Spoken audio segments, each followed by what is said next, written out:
ইসলামের মৌলিক ভিত্তিসমূহের মধ্যে যাকাত অন্যতম।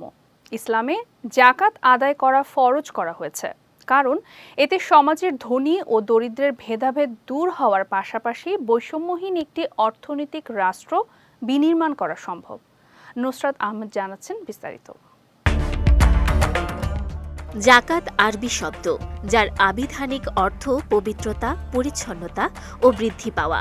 যাকাতের মাধ্যমে বান্দার সম্পদ পবিত্র হয়, তাই পবিত্র কুরআনের বিভিন্ন জায়গায় সামর্থ্যবানদের যাকাত প্রদানের নির্দেশ দিয়ে আল্লাহ বলেন, তোমরা নামাজ প্রতিষ্ঠা করো এবং যাকাত আদায় করো। সৃষ্টির সূচনা থেকেই ইসলামে যাকাতের বিধান প্রচলিত ছিল। আল্লাহ তার বান্দাদের অর্থনৈতিক বৈষম্য দূর করার পাশাপাশি তাদের পরীক্ষার জন্য যাকাত প্রদানে উৎসাহিত করেছেন। পূর্ববর্তীদের মতো হযরত মুহাম্মদ সাল্লাল্লাহু আলাইহি ওয়াসাল্লামের উপর যাকাত ফরজ করা হয়েছে। মক্কায় অবতীর্ণ কুরআনের আয়াতসমূহে প্রায় সকল অবস্থায় অভাবগ্রস্তদের দুঃখ মোচনের আহ্বান জানানো হয়েছে। পবিত্র কুরআনে মোট 18টি সূরার 29 আয়াতে যাকাত শব্দটি এসেছে।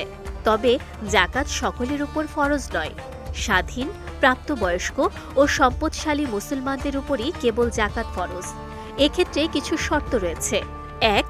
নেসাব পরিমাণ মালের মালিক হওয়া, অর্থাৎ 7.5 তোলা স্বর্ণ বা 52.5 তোলা রূপা কিংবা সমপরিমাণ মূল্যের নগদ টাকা বা ব্যবসার মালের মালিক হওয়া। ২.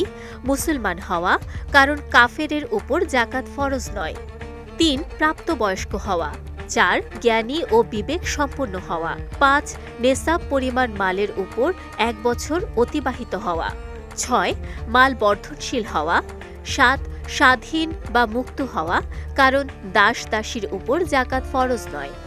৮. মালের উপর পূর্ণ মালিকানা থাকা। ৯. নেসাব পরিমাণ মাল নিত্য প্রয়োজনীয় সম্পদের অতিরিক্ত হওয়া।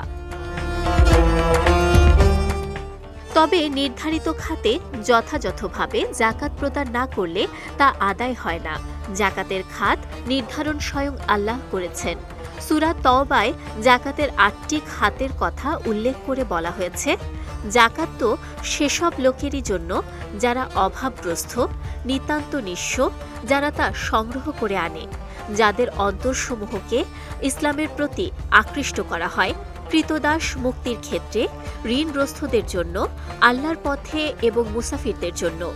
এটা আল্লাহর নির্ধারিত বিধান, আর আল্লাহ পাক সর্বজ্ঞ, প্রজ্ঞায়মান।